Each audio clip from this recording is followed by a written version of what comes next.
சமைக்க ஆரம்பிச்சுன்னு வச்சுக்கோங்களேன், அதுவும் பொங்கல் வச்சுன்னு வச்சுக்கோங்களேன், அத்தனை வெரைட்டிஸ் வைப்பாங்க. வெண்பொங்கல், மிளகு பொங்கல், சக்கரை பொங்கல், ரசப்பொங்கல். ரசப்பொங்கலா? நாங்க ஒரு பட்டிமன் டீமோட போயிருந்தோம், சாம்பார் வச்சு இறக்குனாங்க. அப்படி மணத்துச்சு. Thank you sir. எப்படி அப்படி மணக்குன்னா சாம்பார் இறக்கிட்டு ஒரு ஸ்ப்ரே அடிப்பேன் சார்.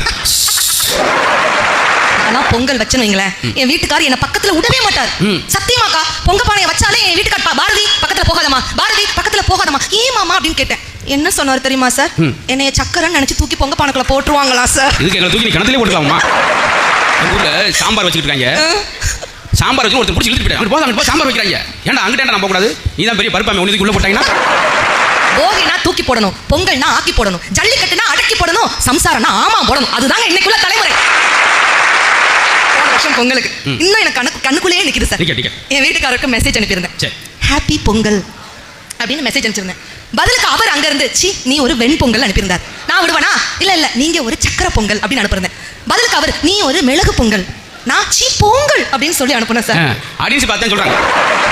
அன்னைக்கு வந்து பதவதவதன் பிள்ளைய பெத்து போடுவீங்க, 16 பிள்ளையா ப்ராசஸ் முடிஞ்சிச்சு, கிளம்பு. நாங்க இன்னைக்கு அப்படி கிடையாது சார். ஒரே ஒரு குழந்தை பெத்தாலும் ஒரு லவ்வோட, ஒரு பாசத்தோட, ஒரு நேசத்தோட அந்த குழந்தைய வளர்க்குறோம் சார்.